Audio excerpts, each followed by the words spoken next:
So you make predictions going into the playoffs, and I may be flipping one of my predictions after one game. I don't want to do recency bias. I don't want to overreact.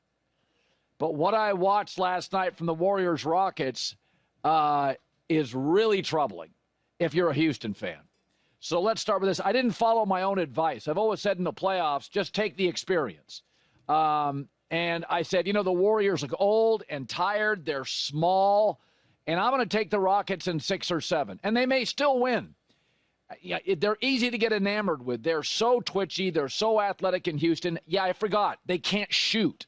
And 3 of their starters, this is their first playoff series. So they look the part when they get off the bus. But if you take away transition points from Houston and make them play half-court offensive basketball, man, they look lost. Jalen Green, what is he? Yeah, he's athletic. Congrats, it's the NBA. Who isn't? He can't shoot. He's not a pure point guard. You can't put him at that position. Amen Thompson, great athlete. Don't trust him shooting. I love Şengün, the center from Turkey. He's got a guard's touch. He's a little like Jokic, feathery touch. But you can't depend on him to beat Butler, to beat Steph Curry, to beat Steph Kerr, because there's a coaching advantage with Golden State as well. And it's a prime example. Like Jalen Green and Amen Thompson are a prime example. They didn't go to college. They went to make some money, overtime elite, G League, and they made some money. But what are their games? What are their games? Like, yeah. I mean, I thought they both panicked. And again, they're fun to watch, but playoff basketball is half-court basketball. You don't get all the freebies because everybody's playing hard. The coaching is better. You're playing the same team over and over and over. So the fool's gold and the easy baskets, it doesn't work that way. Everybody is equally rested. And I watched Houston, and my takeaway was, man, do they need KD? Or even Devin Booker. They need buckets in the half-court set. So, and conversely, here are the old Warriors. State Kerr, we're not going to play Kuminga. We don't need the length. We're going to stay with our small ball lineup. No panic, even in the fourth quarter. Just run through our sets. So both teams have an identity, but I think Houston has to tweak their identity, and I thought the Warriors would have to play Kuminga more than they want to do to tweak theirs. Now, Houston dominates the offensive glass, so they're going to win games in this series. They played horribly in the first 3 quarters, and that game got down to about 4 points. But you see how valuable playoff experience is. The referees, we tell you this every year, playoff basketball looks different. The referees want the players to win the games. Okay? So they swallow the whistle. They're going to allow physicality. All these young players looking for the whistle, bruh, you're not getting in the playoffs. You're not getting a whistle over Steph Curry or Jimmy Butler or Draymond Green. You're not. The veterans know how to manipulate refs. And Golden State, by the way, is 20-1 all time when they win the first game of a playoff series. I was worried about the old team playing Houston, Rockets home court advantage, size advantage, energy advantage.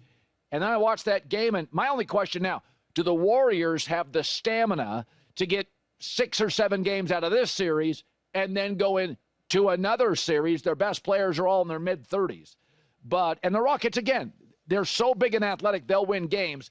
And Jalen Green has to play better, although it's very clear the coaching staff for the Rockets did not trust Jalen Green late. They had no interest in him being part of the offense. So Fred VanVleet will shoot better and play better. But I don't know. I looked at this and I thought 85 points was a season low, and they're going to get into the 90s. They're going to have better games. They're obviously, playoff basketball is all about adjustments, but Houston's got a problem. Again, they look great off the bus, but half-court offense, they're really young, and what are they? They're just really athletic. And then you're watching the Warriors just stay patient, stay with their sets. Every time Golden State comes down the floor late, they got a good look. Man, you can count on one hand how many great looks Houston got when they needed it in the fourth quarter.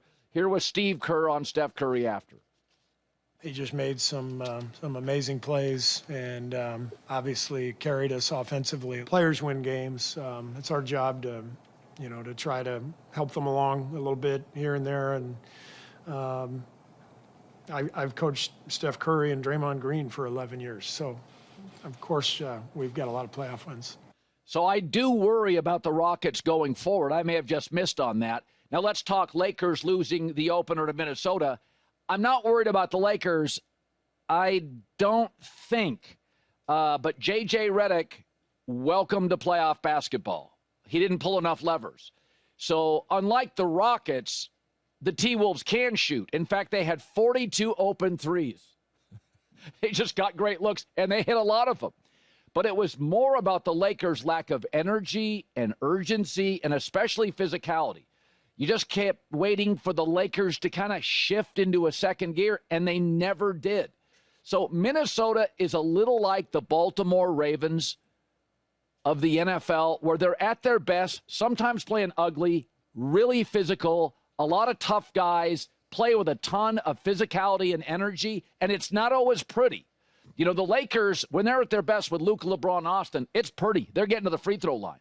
But the Lakers' big three, Luka, yeah, he scored a bunch of points. He had 1 assist.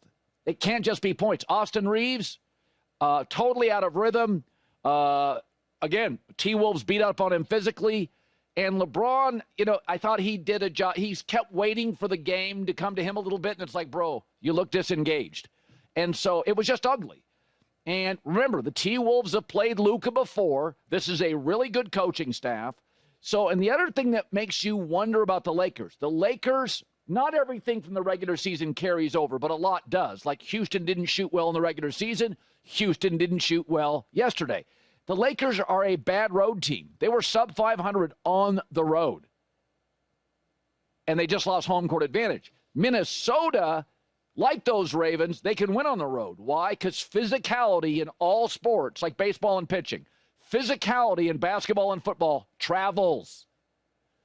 All right? So the Minnesota is going to give you a very consistent effort, not to mention Ant Edwards. You know, unlike Ja Morant, has grown, improved. He's more refined. His pacing, his tempo. He's a patient player. So, like, maybe it's just a bad matchup for the Lakers. I think we're going to get a more physical, engaged Laker team. That's what I think. So no sign of panic. If I'm the Rockets, though, this morning, I don't know if we can beat the Warriors with our half-court offense. The Lakers can run. The Lakers can shoot. The Lakers can play defense, but it worries you a little. Jackson Hayes didn't play much, so Redick doesn't think he didn't give many minutes. And Minnesota's big to begin with. You take Jackson Hayes off the floor, it's like, do we got a matchup problem for the Lakers? No reason to panic, but here is J.J. Redick after. We were mentally ready. I thought our spirit was right. I thought even when they made runs, our huddles were great. You know, the communication was great. I'm not sure physically we were ready, and if that makes sense. And really, when they started playing with a lot of thrust and physicality, like we just didn't respond immediately to that. And that, if you watch that game, this was an easy one to scout. If you had an assignment to scout the game, you're like, Minnesota took the game to the Lakers. And they wanted to be a little ugly. They wanted to be physical. You know, they got size. They got tough guys. So that was totally Minnesota's game. And then when you add in them shooting as well as they did, so, you know, LeBron said after, maybe it just takes us a game to get ready. That's entirely possible. Odds makers are usually not terribly wrong. I mean, they like the Warriors to win it. I'm watching that game thinking, yeah, they had it right. But DiVincenzo, Julius Randle, Ant Edwards, a lot of dudes. Didn't always have to be pretty, but it was not only physical, it was physical and pretty for Minnesota. So that's a little troubling if you're a Laker fan. They play tomorrow night in Game 2.